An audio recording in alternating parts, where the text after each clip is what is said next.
Oh,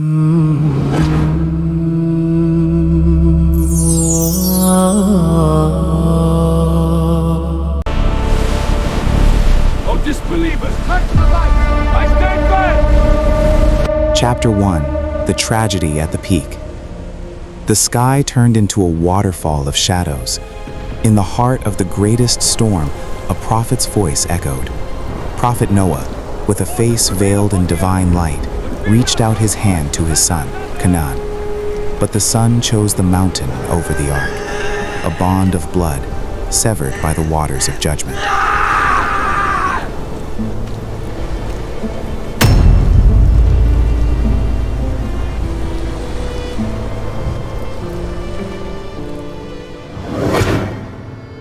For 950 years, human civilization stood upon the fragile foundation of pride. They traded their souls for stone, bowing to mute idols within temples thick with the smoke of delusion. Noah walked among them as a solitary pillar of light, yet he received only laughter and insults in return. Their hearts had turned to stone, like the gold they grasped, blind to the warning that drew ever closer. Until the time came when the sun turned to blood and the sky began to sew a shroud for a sinful world. Chapter 3: The Impossible Ark. Then came the command, build the ark. In a land without a sea, the prophet began a masterpiece of divine engineering. They called him a madman, laughing as he hammered wood in the desert.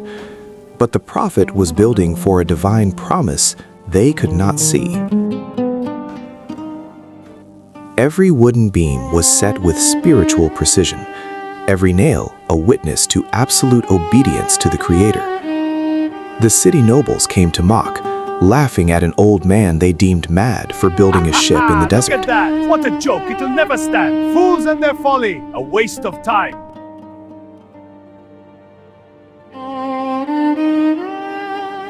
But within these massive wooden ribs, Noah was preparing a place for the new life to come. Standing majestic under the twilight sky, the ark was now ready to be the sole hope upon an earth destined for ruin. Chapter 4: The Fury of the Elements. The sign appeared, water gushing from the oven. Then the sky split open. It wasn't rain, it was the heavens collapsing. The desert became an ocean, and the ark rose. The creatures of the earth came in pairs, guided by an unseen force toward the door of salvation. As the massive gates closed, the last hope for those who rebelled vanished forever. The heavens split open, and the earth vomited its contents. The entire surface of the world became a violent battlefield of water. Amidst the darkness and flashing lightning, the ark rose, sailing above the death that closed in from every direction. Chapter 5: Divine Signa and Rebirth. Finally, the storm has ended. The ark finally came to rest peacefully atop Mount Judy as the first sun began its greeting. Noah stepped out into a reborn world, washed clean of the stains of past pride.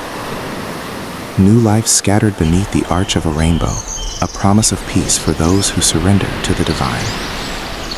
Upon a field of flowers, the prophet prostrated, realizing that only faith is capable of floating above the fury of the storm.